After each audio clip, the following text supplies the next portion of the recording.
Haleluya, haleluya. Gushima Imana kubwo kubona uyu mwanya kugira ngo tuganire nanone ku ijambo ry'Imana. Muri kumwe na Pastor Dr. Gakwaya Emmanuel.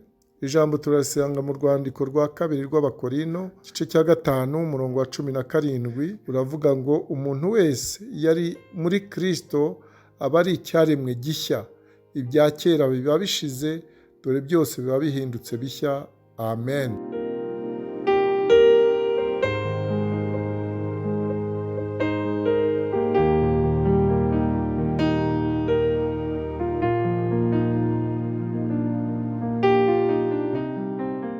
Hano turabona ko agakiza ubundi kareba umuntu ku giti cye. Mu isezerano rishya agakiza kareba umuntu ku giti cye.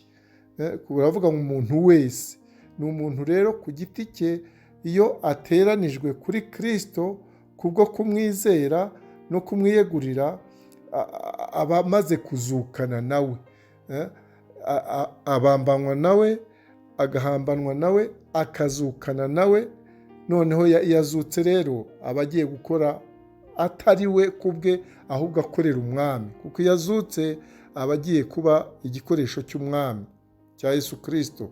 Hano rero tubona ko gucungurwa niko kwasubije mu buryo kandi gusohoza imigambi y'Imana kuri twebwe, ijyanye no kuturema. Icyo yari yaraturemeye cyakomeje urugendo, nk'uko yenda mbivuge gutyo, cyakomeje kubera ko Yesu yaje kugira ngo aduhe ubuzima, kuko iyo ngo twifatanijwe nawe, tubumwe nawe muri Kristo. Urwandiko rwa mbere rw'Abakorino, igice cya 6, umurongo wa 17.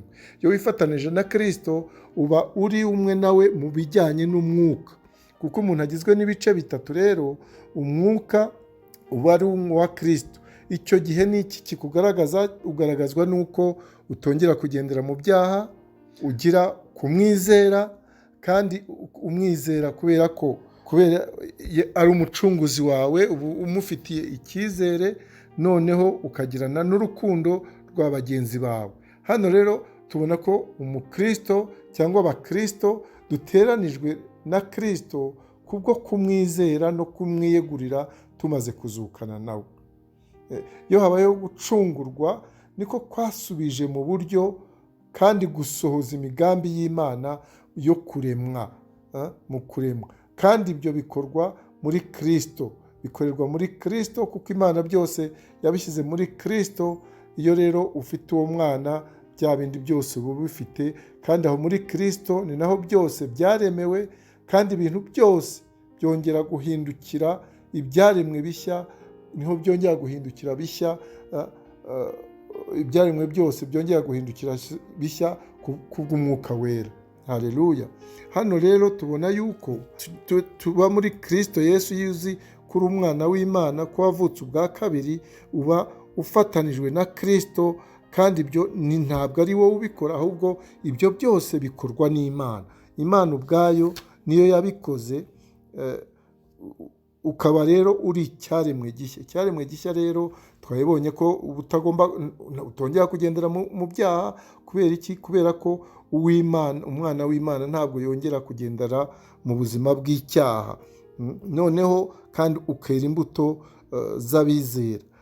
Icyaremwe gishya ntabwo ari ukuvuga ni igishyashya nyine, ntabwo ari ugusana, ntabwo ari ikintu nka kumwe basana inzu cyangwa bayitera amarangi. Oya, ntabwo ari ukuvugurura, ahubwo uri icyaremwe gishya, uba uvutse bushyashya, ubyawe n'Imana. Imana rero ukaba uri umwana w'Imana.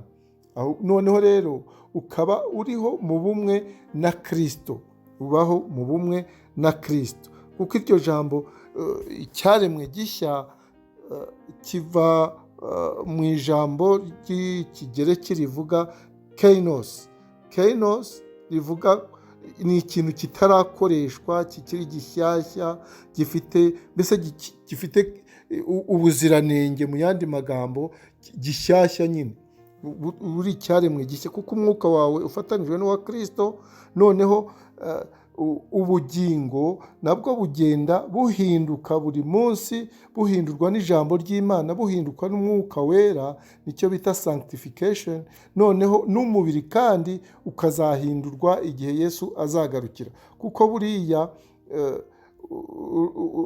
ubugingo nibwo butuma umubiri cyangwa n'umwuka utuma bikora uko bigomba gukora. Umwuka rero iyo bivuye imbere, umwuka utuma ubugingo bukora neza, kuko nta bintu bya kera biguma kukuzamo, kuko uba warabaye mushya, uba uri ikintu kitigeze kibaho ukundi.